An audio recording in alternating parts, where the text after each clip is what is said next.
Fala galera, beleza? Tudo bom? Mais um dia aqui, mais uma aula, Marcos aqui no Enem Planejado.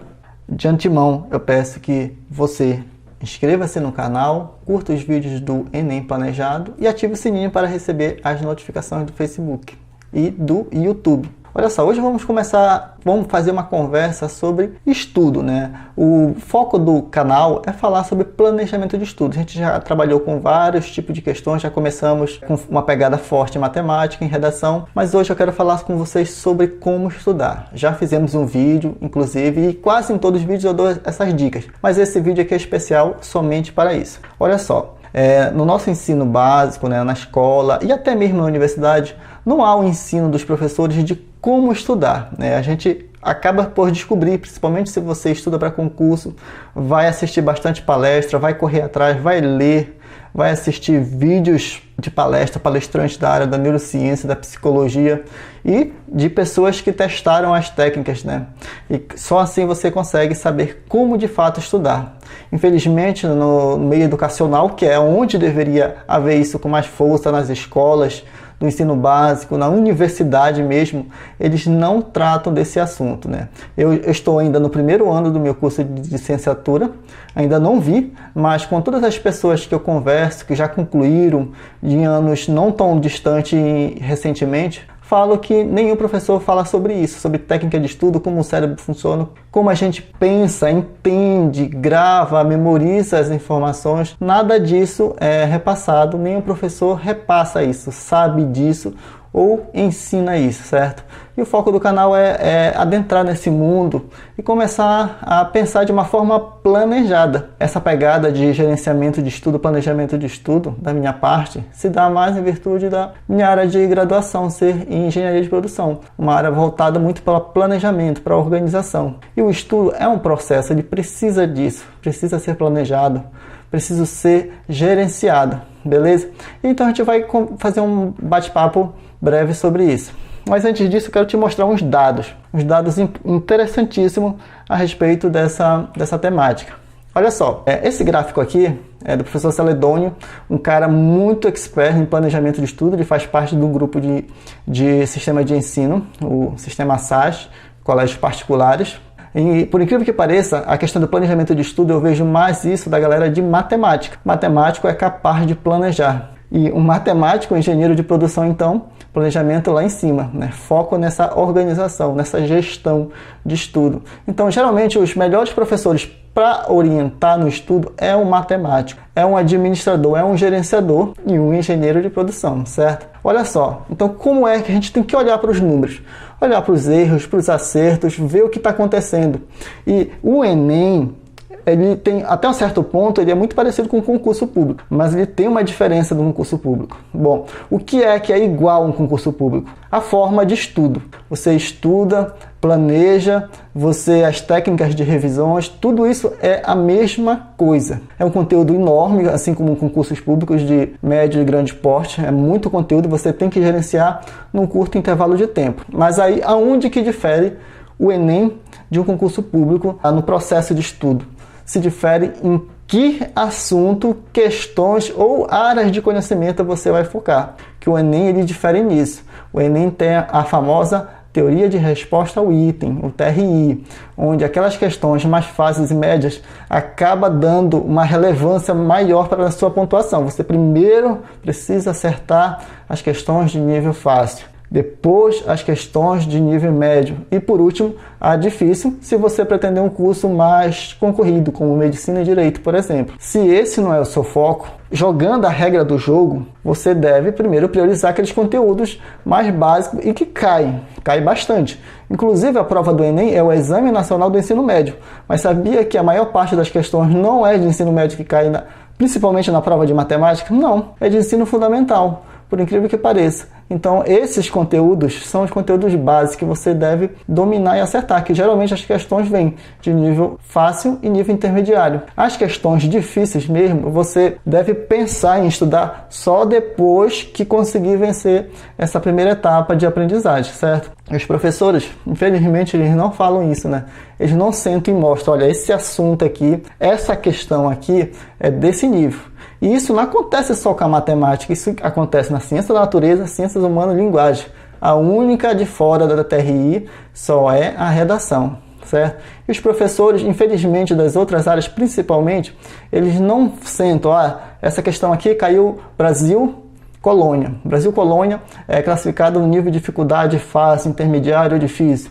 Ou essa questão caiu sobre ciências humanas ainda, filosofia antiga, né? Pré-socrática. Essa questão é classificada como um nível tal. Você não se preocuparia em acertar ela, a não ser que soubesse tal questão aqui, e que é um nível a menos, você deveria ter acertado, e depois essa, beleza? Então é assim que se estuda planejado. Olha só. Então voltando aqui a esse gráfico. Esse gráfico, ele retrata a frequência de candidatos por quantidade de acerto. Lembrando que a frequência é a quantidade de um determinada, no caso aqui, candidato, e a quantidade de acerto na prova de matemática do Enem, lembrando 45 questões. Você observa que a média situa, mas olhando principalmente, lá vai um assunto de estatística que o Enem adora cobrar. A moda, o que é a moda? Aquilo que mais se repete. O que é que mais se repete? Que tem maior frequência. Da prova de matemática são 9 questões a moda de acerto. A média acaba girando em torno disso, de 10, 11 questões é a média de acerto da população brasileira na prova de matemática. Percebe? E por isso que ela vale muito ponto dentro das 4 horas do conhecimento que o Enem cobra. Por quê? Porque a média é lá embaixo. As outras, a média são um pouco melhores e por isso a nota ela cai. É um processo inverso. Quanto melhor a média, o que acontece? Você precisa acertar muitas questões para ter uma boa nota, mas mesmo assim não ultrapassa a matemática, certo? Dentre as 4 áreas, matemática que atinge a maior nota, porque ela é considerada a mais difícil para os nossos estudantes. Indo aqui na matemática, um fato ainda muito interessante a gente observar é essa tabela aqui, também do professor Celedônio na apresentação dele. Ele foi compilado do ano de 2019, os microdados do Enem, que o INEP forneceu, o último foi em 2019, que as notas mínimas, médias e máximas por quantidade de acerto na prova de matemática, certo? A gente vai usar como balizador a prova de matemática. Olha só tira 0 em matemática só se o aluno não marcar nenhuma questão, sabia? Se você marcar doidado, e mesmo que não acerte nenhuma, você não tira 0. Você tira um certo número, uma certa pontuação. Então 0 só ocorre se você realmente não deixar o cartão resposta zerado, sem nenhuma marcação. Um fato interessante, bem aqui, olhe bem aqui. Nesse candidato, que é candidato, vou pegar aqui a média de acerto de uma questão, a galera que acertou uma questão aqui, olha o candidato que acertou, teve a maior nota, tirou 396,6. Agora, olha um candidato que acertou 19 questões de matemática, dessa mesma prova, e aquele que tirou a menor nota dentre todos esses candidatos, 382. Quem é maior, 382 ou 396? Bom, aí é fácil, né? 396 é maior que 382. O que isso significa? Que o aluno que acertou uma questão de matemática da prova do Enem de 2019, tirou maior pontuação de um aluno que acertou 19. Consegue imaginar essa situação? É isso que a TRI faz. O que aconteceu? Foi se mapeada a prova desse candidato aqui, que é possível identificar pela pontuação, não identificar o aluno, quem é, mas pelo microdados dá para saber que questão esse aluno aqui ele acertou. Esse aluno que acertou uma questão. Ele acertou a questão considerada uma das 5 mais fáceis da prova de matemática. Enquanto que o candidato que acertou 19, o que aconteceu com ele? Ele acertou muitas questões intermediárias, algumas difíceis e errou muitas fáceis. Fáceis mesmo. Inclusive as mais fáceis da prova ele acabou errando. Ou seja, ele teve uma aleatoriedade. E o TRI pegou ele. Lembra que a teoria de resposta Inter, ela busca pegar a coerência pedagógica. O cara não teve coerência, então por isso a nota dele foi derrubada. Uma situação que eu quero também que vocês analisem aqui no planejamento de estudo, pense só, eu não sou bom de matemática, mas pense em acertar 25 questões da prova de matemática. Você acertar 25 questões da prova de matemática e acertar as questões chaves, as fáceis e médias, que dão muito mais do que isso, O candidato que teve a máxima pontuação, ele tirou quase 800 pontos. Vamos pegar aqui, olha, um outro candidato que está bem próximo disso, que eu quero pegar. 27 acertos. O candidato que obteve nota máxima, ele tirou 808. E o que acertou também 27 questões, tirou 693. Mais de 100 pontos de diferença na prova de matemática. Por que isso acontece? É saber acertar as questões fáceis, depois as médias e difíceis. É saber estudar. Estudar não é só pegar, porque cai 3 questões de probabilidade, eu vou estudar probabilidade. Não, calma lá. Probabilidade geralmente é uma das questões mais difíceis da prova, junto com análise combinatória, junto com funções trigonométricas. É um assunto que você vai estudar depois de passar pela etapa, conseguir ter um bom aproveitamento nas outras disciplinas, nos outros assuntos de matemática. Por exemplo, olha só, aqui nessa tabela aqui, é a recorrência das habilidades por área de conhecimento de matemática, pegando de 2009 a 2019, um período de quantos anos aí? 10 anos. Então nós temos todas as 30 habilidades da matemática, dentro de todas as competências de matemática. A gente consegue ver como é a incidência. Ela é muito parecida, algumas acaba sendo um pouco mais, outras menos. Aí que eu quero que você veja, na hora de estudar, não vale a pena estudar qualquer tipo de questão. Você tem que estudar as questões, os assuntos considerados mais fáceis e médios. Como é que você estuda? Como é que você faz esse planejamento de estudo? Primeiro, você pode acompanhar aqui no canal, nós trabalhamos com esse foco na matemática. Primeiro, os níveis básicos, intermediário, depois que vamos para o avançado. Um professor bom, um professor realmente que sabe planejar o assunto, ele vai fazer isso.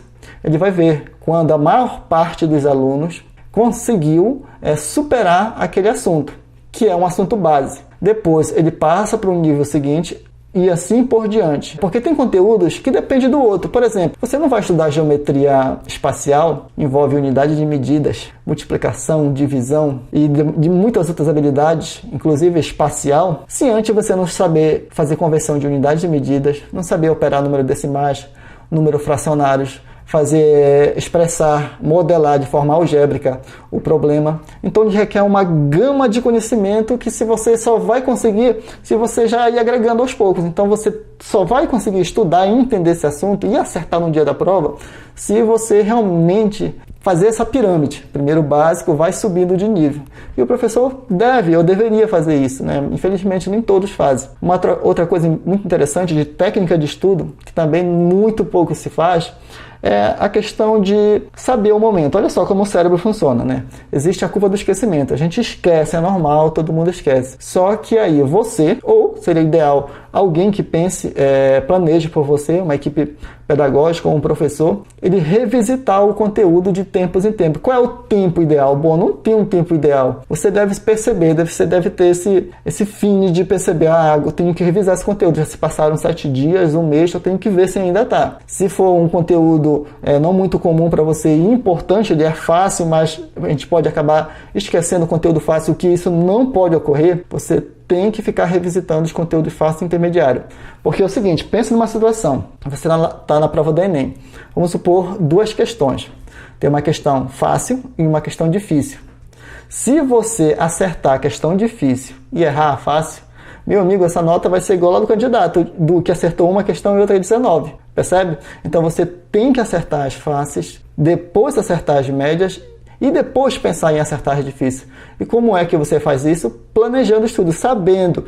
Porque na hora da prova é complicado realmente saber, mas depois que você resolve tantas questões e se tiver algum professor para te dar o toque, olha, essa questão é difícil, e você consegue perceber, tendo uma noção das áreas do conhecimento, essa questão pedia cálculo, analisar a tabela, tinha que plotar gráfico e tudo mais, é uma questão difícil.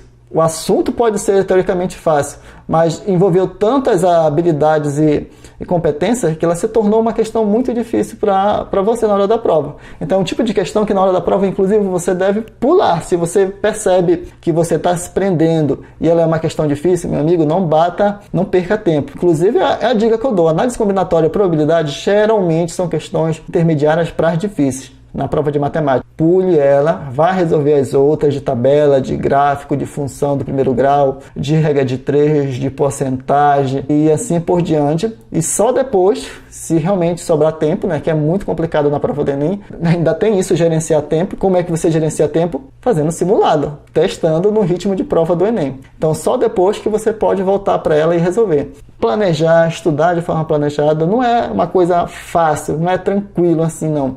Você deve realmente ter essa habilidade. E era uma habilidade que, inclusive, seria interessante todos os professores que tivessem ela, né? Que os professores tivessem aula de gestão dentro da licenciatura, porque envolve isso, é a regra do jogo. Você tem que gerir que conteúdo você deve aprender primeiro, ter essa hierarquia, né? Teoricamente, a gente aprende numa hierarquia na escola, mas como não tem um processo de revisão, você acaba atropelando essa hierarquia, você passa por conteúdo sem ter aprendido o anterior, e você não vai aprender o posterior. Eu sempre falo que às vezes o aluno chega no estudo de função, ele pensa que ele não entendeu o assunto porque ele não sabe, não compreendeu a função, resolveu uma questão de função. Esse não é o problema. Às vezes está em problema de interpretação, o português está prejudicado, ou se for o problema em matemática, você não tem o domínio da matemática básica, fazer operações de números reais, os números fracionários, os números decimais, você está pecando na transformação de unidade de medida, você não tem essa noção e com isso você não vai aprender função, né? Função do primeiro grau, função afina. E essas habilidades, essas noções, infelizmente, me parece, né, que não há essa formação para os professores. Inclusive, uma coisa que me motivou a vir para essa área da educação foi isso, perceber que existe uma carência muito grande em gestão, em planejamento, técnica de estudo, coisa que eu quero oferecer. Eu quero criar um sistema de ensino realmente pensado, que planeje, que meça. Como é que você mede o desempenho? De novo, medir. É coisa de engenheiro de produção, de administrador, de gestor. Você vai medir. Você pega um simulado de matemática, por exemplo, vai resolver 30 questões. Você vai medir o seu acerto. Não basta você saber se acertou 90% das questões, 80% ou até mesmo 50%. Você tem que saber o que errou, por que errou, quanto tempo gastou. Tudo isso é gestão, tudo isso é planejamento. Tudo isso é importante numa prova do Enem, numa prova de concurso público, né? Gerir todas as habilidades que você precisa, né? As competências, habilidade e atitude que você deve ter para ter um bom proveito, para você ter uma eficiência no seu processo de estudo. Então eu quero que você pense muito nessa questão de planejamento. Inclusive, olha só, uma outra coisa interessante que eu trouxe para vocês, que todo professor deveria fazer nas suas disciplinas. Eu peguei aqui da prova do Enem do ano passado, certo? Vou voltar aqui para vocês bem aqui do início. Eu peguei as provas de matemática, lembrando que foram 3 ano passado, do Enem do ano passado, então, né? E eu fiz cada questão, eu mapeei que conteúdo caiu, né? Por exemplo, aqui, ó, 136, caiu porcentagem mais tabela, depois só geometria plana, aritmética mais unidade de tempo. E eu fui mapeando todas as questões de matemática do ano passado, certo? De todas as 3 provas, inclusive, né? A tradicional, a digital e a segunda aplicação. Lembrando que o Enem, ele tira as questões do banco de dados, né? Um banco de questões. Esse banco de questões, ela serve para qualquer prova, tanto para a primeira prova, como para a segunda prova, como a prova digital. Então, qualquer questão pode ser usada em qualquer prova. Então, é importante o professor ter em mente, por exemplo, essa noção aqui e conseguir mensurar a questão. Isso aqui, por exemplo, PG. Quando é que você vai estudar PG? Você só vai estudar PG quando você dominar realmente o conteúdo básico, porque geralmente o assunto de PG, a questão, é considerada de um nível intermediário para difícil, função exponencial e assim por diante. Já, por exemplo, média aritmética, não, média aritmética é tranquila, matemática básica e um conceito básico lá da estatística, beleza? Geometria espacial, dependendo da situação, ela pode ser uma questão intermediária para difícil. E assim por diante, né? Divisão proporcional, uma questão também que eu considero de nível intermediária. Se for diretamente proporcional, intermediária para fácil. Agora, se for inversamente, já complica um pouco, já põe um grau de dificuldade um pouco maior, já deixa no nível intermediário. E assim por diante, certo? Então, saber como funciona as questões, a montagem das provas, o valor dela, essa questão da TRI, é muito importante para o seu processo de ensino. Todos os professores deveriam ter essa capacidade. Todos nós deveríamos ser treinados para analisar a prova, para planejar o estudo, saber se eu estudo por questões, quando eu devo rever novamente um assunto, se eu faço um mapa mental, se eu faço um resumo, eu estudo pela manhã ou pela tarde, quantas horas. Tudo isso um professor deve ter noção, deveria ter noção e deveria ensinar para o aluno, né? Coisa que infelizmente não ocorre. E por isso, desde já eu peço que você olhe com isso com calma, reflita, planeje o seu estudo. Estudar não é só sentar a bunda na cadeira, no banco e começar a ler, resolver questões. Não, não é isso. Até você é menos mal, mas eu não aconselho, por exemplo, eu vou pegar a prova do Enem do ano passado e resolver matemática. Não é o ideal. O ideal é se você realmente já ter um conhecimento, no mínimo, básico e intermediário de todos os assuntos. Aí você pode pegar a prova e sentar e resolver. Mas o ideal é ter aquelas questões selecionadas de acordo com o seu nível. Se você está no nível intermediário, pegue todas as questões fáceis e alguma intermediário. Se você está no nível básico, pegue todas as questões fáceis e resolva. Conseguiu? Agora vai estudar o assunto e resolver questões do nível intermediário.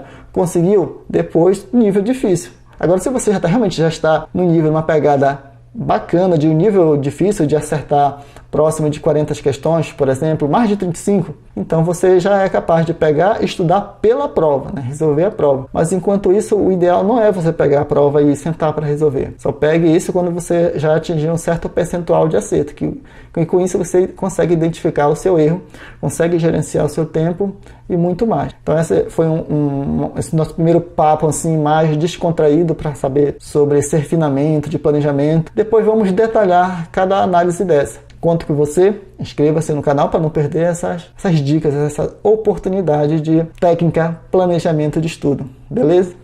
Até mais!